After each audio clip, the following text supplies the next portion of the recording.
Hey guys, it's me, the Stardust Dash, and today I'm gonna be reacting to F Minus's video about why Equestria Girls doesn't make sense. So yeah, let's get right into this video. Then. Sorry about that. My Little Pony's spin-off, Equestria Girls, definitely has a fun concept, to reimagine ponies as humans. However, this is not without strange plot holes and inconsistencies between the two worlds. Today we'll be going over some of these weird, unexplained questions, and I'll be trying to answer them to the best of my abilities. Strap in for a lot of overthinking and pointless analyses. First off, in the Equestria Girls movie, we see Twilight Sparkle and Spike cross this portal thingy into the human world. We see that pony plus portal equals human, dragon plus portal equals dog, okay? That sounds kind of random, but let's try to solve this portal. What turns into what when it goes through the portal? But first, let's get some terminology set up. For Equestria, where all the ponies live, I'll be referring to it as the pony world, and I'll be referring to the human world as human world. Anyways, here's what makes this portal so complicated. Spike, being a dragon, makes him a dog in the human world. However, in the human world, we see humans who are dogs in the pony world. But of course, this doesn't exactly ruin the portal's logic completely, just because dragon equals dog does not Yeah, I don't get that either, so always mean dog equals dragon. But what really is weird is how, in some cases, dog equals dog, with Applejack's pet dog Winona. It's kind of funny seeing Dog Spike and Winona next to each other since they look so different. It kind of reminds me of Goofy and Pluto and how they're both dogs and one of them can talk, whereas the other one's a pet. Anyways, tangent aside, here we see that the main six's pets in the human world are basically the exact same as the pony main sixes. So we can also jot down cat equals cat, bunny equals bunny, tortoise equals tortoise, alligator equals alligator. yeah, about that. In in Equestria Girls, Pinkie Pie doesn't have an actual alligator called Gummy. She has a stuffed toy called Gummy or plush toy, I guess. So yeah, and also Twilight doesn't have like Owlicious in the human world as well, I guess. But it kind of makes sense because for some reason Owlicious like just like he basically like disappears after season 5, I believe. So yeah. Except for this alligator for some reason. I guess the writers figured it would be too weird for human Pinky to have an actual alligator as a pet, but what makes this odd is how this is supposed to be Gummy. Aw, thanks, Gummy! But it isn't. As you can see, this plush has teeth, whereas the Pony World's Gummy's whole shtick is that he doesn't have teeth.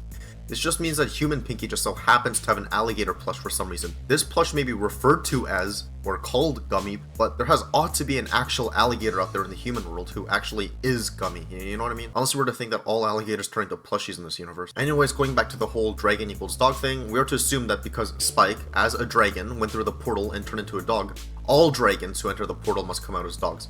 By that logic, why would the translation of this dragon place be in the human world? I would imagine it would be a place full of big stray dogs that bully little dogs, but then I have to ask, sea serpents are technically dragons, right? At least that's what Google tells me. But Stephen Magnet isn't a dog in the human world. You're probably thinking, wait, Stephen Magnet appears in Equestria Girls? Well, yeah, he does. But technically as a sea serpent on a map. Yeah, he does appear in one of the beach shorts, I guess. So yeah, he does. A drawing. But my point is that he should be a dog, but he isn't. Overall, I think that it's impossible to draw much of a conclusion from this since we just simply do not have a sufficient amount of moments where a character crosses the portal. If we had an instance of a griffin or a yak or maybe even a freaking changeling crossing the portal, that would make this question way easier to answer. But that's enough of that, let's move on to the next topic. In Spring Breakdown, when Sci-Twi goes into the pony world, she's just a normal unicorn, whereas obviously the pony world, Twilight, is an alicorn. The reason for this Or, this could also be a possibility as well. But maybe Hasbro were too lazy to actually give Sci-Twi the Alicorn body, so they're like, you know what, actually, we're gonna give Sci-Twi the the original Twi Sparkle body because, like, we're just lazy, so yeah, that's why.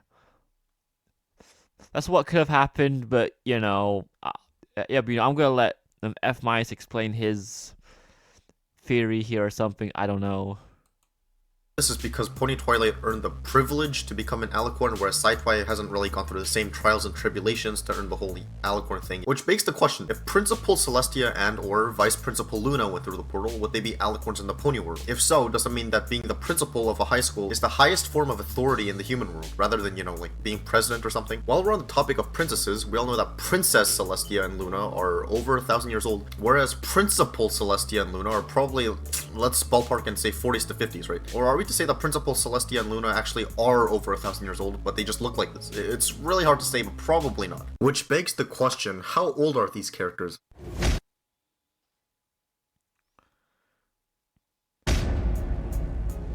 In the Pony world, it is implied that the main six are adults since most of them live alone and some of them have their own businesses. And also they're apparently old enough to run a school and be teachers. However, in the human world, they're still only in high school. Does this mean that the characters from the two worlds age differently, but at the same rate? For example, let's just say that both Human Twilight and Pony Twilight are, let's just say 17, but ponies just mature faster than humans. So while one is old enough to live alone and also run a school, one is only still a teen in high school. Or alternatively, does it just mean that Pony Twilight was born earlier than Human Twilight, which means that since the ponies are older, they'll grow up and die before the humans, who are only in their teens. By extension, does this mean that once Pony Rainbow Dash eventually dies of old age and grown-up Scootaloo's all mourning and sad about her passing, the human Rainbow Dash can come through the portal and play a nasty prank on Scootaloo? I told you there would be a lot of overthinking in this video. Okay, so how about people who ship Fluttershy with Discord? I'm sure there's a lot of people like that who are watching this. Surely Discord would also be in his 40s to 50s if we're to put him in the same age range as the principals. Doesn't that make this whole ship kind of fall apart? I mean, even in the Pony world, we understand that Discord is probably thousands of years old, whereas Fluttershy is like in her early adulthood, maybe. Let's just say for our sake that if Discord does exist in the human world, Fluttershy doesn't end up meeting him until she's a little bit older. You know what, never mind. It has come to my attention that Discord does appear in Equestria Girls as a plushie. Nice save, Hasbro. Nice save. Alright, so out of everything that I've talked about so far, this one puzzles me the most. The location of where the show takes place is pretty ambiguous. So at Canterlot High School, we see the... Wait. Canterlot High School? If this is supposed to be Canterlot, you know, the rich and snobby side of Equestria, why are so many kids there, characters who live in Ponyville? And we don't actually get to see many characters who actually live in Canterlot. We see Crystal Prep Academy in the Friendship Games movie, which, as the name implies, is supposed to be the human world counterpart of the Crystal Empire. However, how come all the students here are characters that live in Canterlot in the Pony world? Now, you can correct me if I'm wrong here, but I don't recall seeing... Yeah, that's... Yeah. That's a weird thing, honestly. Yeah, I don't get it either, honestly. Yeah. Any Crystal Pony characters go to this Crystal Prep School. Like, this feels much more like Canterlot than it does the Crystal Empire. I mean, the whole thing with Twi transferring over to Canterlot High School at the end of the movie is basically the exact same thing as Twilight Sparkle going to Ponyville in the first episode of the show. Not to mention, all of these characters here are from Canterlot in the Pony world. The only thing remotely even close to the Crystal Empire that I can think of on the top of my head is how Cadence and Shining Armor reside here, which kind of begs the question, if these two are married in this universe, does that mean that if they eventually give birth to a human version of Flurry Heart, she'd be born as a principal or something because she was also born as an alicorn? Anyways, tangent aside, what's with this inconsistency? It's almost as if the characters and locations are shifted one town or school over. Is this perhaps because it would have been way too odd to have a school called something along the lines of Humanville High for the Ponyville characters, so they kind of just dug themselves into a hole like this?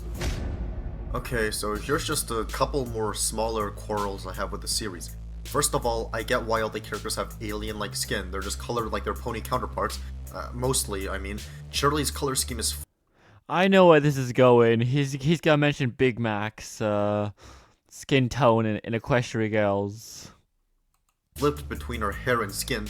Big Mac isn't red. Then we also see characters who aren't in the pony world at all who have full-on human skin and look just like humans. Anyways, my point is, what if these guys are humans in the pony world as well? We've established that both dogs and ponies can turn into humans, and we've also established that some species remain the same in both universes. These guys look way too human to not be human in the pony world. Kinda. I hope that makes sense. I mean, I can already see you thinking, but there are no humans in Equestria. Yeah, in Equestria. You know what else Equestria doesn't normally have? Anthropomorphic cats, naked mole rats, fishmen, and hedgehogs. Yet they still exist outside of Equestria. I wouldn't be surprised if humans existed somewhere far out there too. We have already established that the writers or whatever.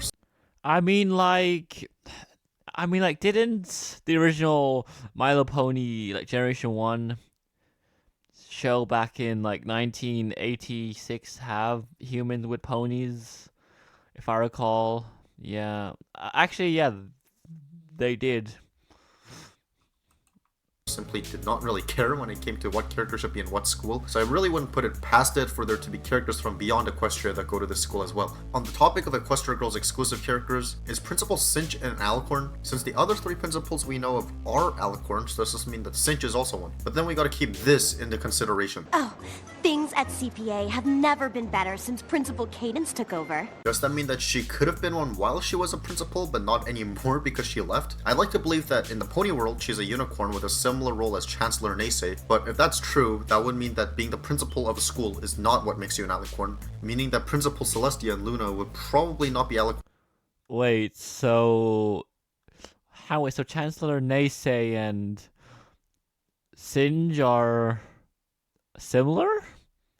I guess, or something. I don't know really. It's so weird. Alicorns in the pony world. I don't know. There are a bunch of toys of alicorns that weren't in the show, so I don't know why they just like reused that for like the principal characters, but whatever. If you'd like to see a part 2 to this video, let me know down in the comments, and feel free to leave your theories down in the comments as well. I'd love to read them, and I'm sure everyone else would want to read it as well. Until next time, Well, anyways, that was my reaction to F Minus's video about Equestria Girls. Yeah, a lot of things like don't make sense in Equestria Girls. But yeah, anyways, I'll see you guys next time. Bye.